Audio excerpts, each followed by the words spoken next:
బలావీర బ్రహ్మేంద్రుని మైమలు ఆ నోట ఈ నోట గ్రామమంతా పాకిపోయినవి. కొందరు మైమలంటూ మరికొందరు మాయ అంటూ ఎవరికి తోచిన విధంగా వాళ్ళు అనుకుంటున్నారు.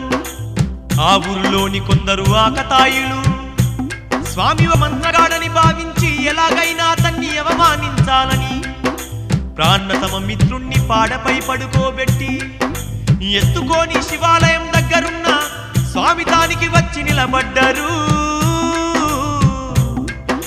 దొంగ ఏడుపులు ఏడుస్తున్నారు. నాయనలారా, ఏం జరిగింది? పాపం ఎవరతడు? స్వామి, అతడు మా మిత్రుడు. వారం రోజులుగా జ్వరంతో బాధపడుతూ ఈరోజు చనిపోయిండే. మీరే ఎలాగైనా మా వాణ్ణి బతికించండి.